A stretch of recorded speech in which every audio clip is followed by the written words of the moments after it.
The first step of the effective Loomis method is simple. Draw a circle. How can you determine the position of the small ellipse? And what about the positions of the other lines? I've got a really good question last week. I'll show you two methods in a moment, but first, let's look at drawing that circle.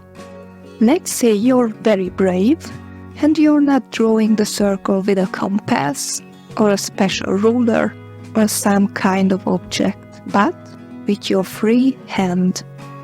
Go along a circle with your pencil. Loosely, you don't even have to touch the paper with the pencil.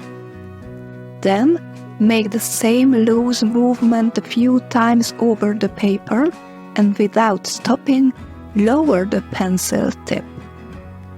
Do not draw with your wrist, but with your shoulder. It also helps if you start with small circles at first. Well, draw a lot of these so that the movement becomes natural and you can let go of your "I cannot draw a circle" thoughts.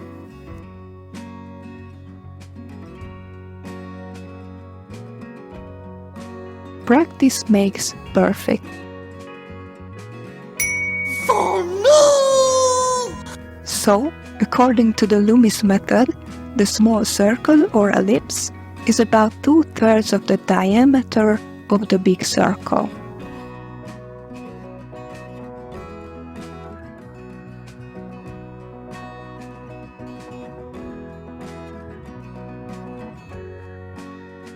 Done. But how can you get its right position? Or how can you decide the place of the center line of the face and the angles of the horizontal lines of the eyebrows, hairline, nose line, and chin? If the head is not tilted, the answer is easy. Just follow the Loomis instructions. You can use the center of the circle as a starting point. This line is the eyebrow line.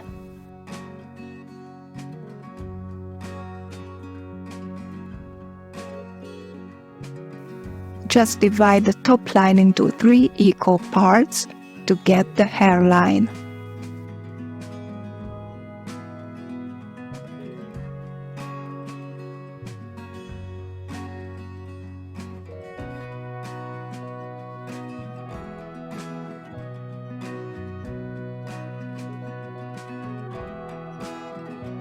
This bottom line is the nose line.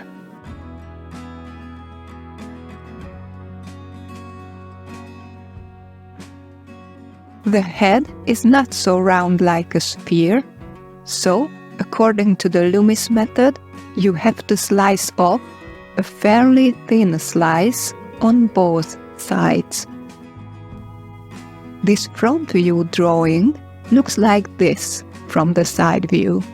So, that's why the small circle, or ellipse from a different perspective, is 2/3 of the diameter of the big circle.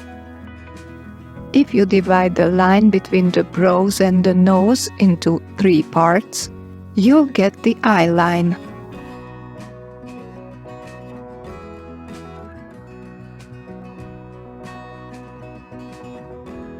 So, the distance between the hairline and the eyebrow line is the same as the distance between the eyebrow line and the nose line. Measure this distance downward after extending the center line.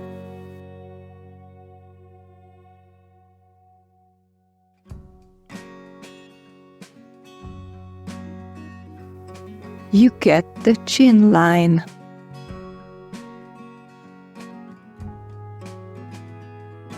If you look at the whole head, the eye line is in the middle.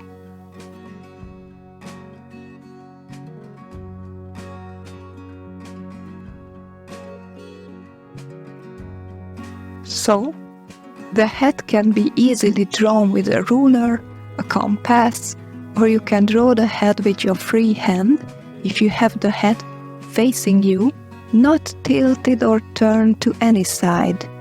The circle and the construction lines will help you. If the head is tilted, there are two ways to draw the exact locations of the shapes. You can eyeball them and draw them freehand. Okay. It takes a lot of practice to be able to draw what you see relatively accurately when you look at it. I'll tell you how to develop this skill in an upcoming video. Subscribe to make sure you don't miss it. How can you check that you have drawn everything correctly? By measuring, using pencil, ruler, compass, proportional divider. I draw most of the time using this method, but no one is a robot and one can have a bad day or be in a bad mood. I make a lot of mistakes and I don't care if you see it. For example, in my Top Gun Iceman and Vanessa May videos, I got the proportions wrong the first time. I needed a lot of corrections. Mistakes are not bad things. They are part of the drawing process. The most important thing is to notice the mistakes and know how to fix them. Another method to determine the position and location of lines is to measure them. You can measure with a pencil, ruler, proportional divider, etc. Especially if the reference photo is the same size as your drawing. You essentially always use a hybrid method, even if one method is more dominant than the other when you draw. The Loomis method helps you to draw the proportions of the average head and face. But what if the face is not the average? Find out in this video.